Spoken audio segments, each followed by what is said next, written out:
Well, we're here today to announce a new initiative in Montgomery County and across the region, and it's similar to what you saw after the tragedy in Tamina last year.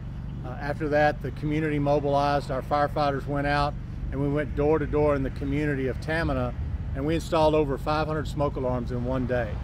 And then this year, we had another similar fire which claims the lives of two children and their great-grandmother.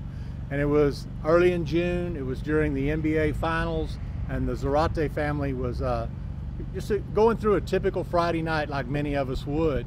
And as they went to watch the game that night, the children were put to bed. What they didn't know was that there was a small fire. Something had been left on the stove and it was building. And sometime after the children fell asleep, the parents also fell asleep in the living room, and a fire broke out in the kitchen. And the fire spread quickly. It got into the attic. It began to fill the home with toxic smoke. The home's only smoke detector, that smoke alarm was powered by the electricity from the home itself. It didn't have a battery backup, and it failed, and it didn't alert them. So when they woke up, they awoke to a parent's worst nightmare.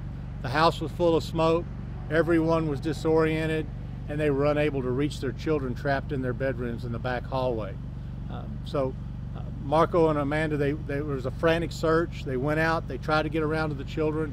Fortunately, a neighbor came in and opened the front door and crawled in under the smoke, was able to locate two of the children, and were able to get them out of the home and save their lives. That they were certainly going to perish if they'd have been in there just a couple of more minutes. But we lost two more children, in addition to the three we lost in Tamina, as well as their great-grandmother. So in response to that, you know, an accidental kitchen fire, the most common fire in America today, has changed that family forever. It's also changed the lives of our firefighters, that community, and everyone that knew the Zarate family. So we're here to remember them, to pray for them, and to go forward for our firefighters especially. Firefighters have a need to do things. They need to do something to make it better. This is a situation where they weren't able to save all of the children. Tremendous effort by the firefighters that arrived on scene. They did good work, but they were unable to save everyone. So we're going to go and we're going to take that next step like we did in Tamina. We're going to initiate an effort across the region. Instead of just doing it for one community, we're going to do it across Montgomery County.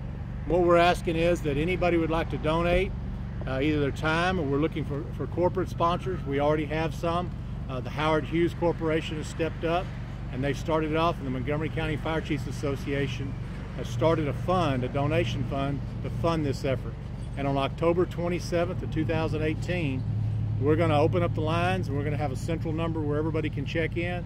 And if they can't afford a smoke alarm, if you own your home, can't afford a smoke alarm, or you've purchased some and you need help installing them, you can give us a call. You can call your fire station now. You can go by any of your fire stations here in Montgomery County right now, and they'll help you out. But on that day, we're going to focus on trying to reach those high-risk populations. Children under the age of 4 and elderly, especially over 85, are most vulnerable. They're 4 times as likely to die in a home fire as you or I. So those are the folks we're trying to protect, and we're trying to make a difference in Montgomery County. So on October 27th, we're going to be reaching out. That's a Saturday, just like it was in Tamina. We're going to have firefighters ready to go across Montgomery County. Every department ready to go at a moment's notice. Someone calls in, they have problems, they're not sure if their smoke alarms work, they're not sure how old they are, if they need to be replaced.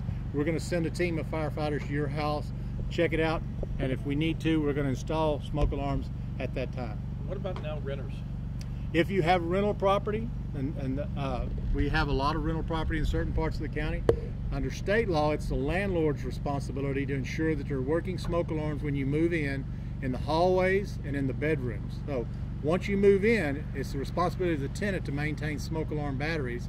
But if they fail to work for any reason, when you test them they don't sound, all you have to do is notify your landlord. Texas law says you should notify your landlord in writing, and within 7 days they have to repair or replace any malfunctioning smoke alarm. So this program that we're talking about is primarily geared toward people that own their own home, and especially those with those high-risk populations. But we're going to be available. Anybody that has rental property and they're unsure whether they're a landlord or a tenant, I would ask them to contact the Montgomery County Fire Marshal's office for advice, and we'll certainly help them as well.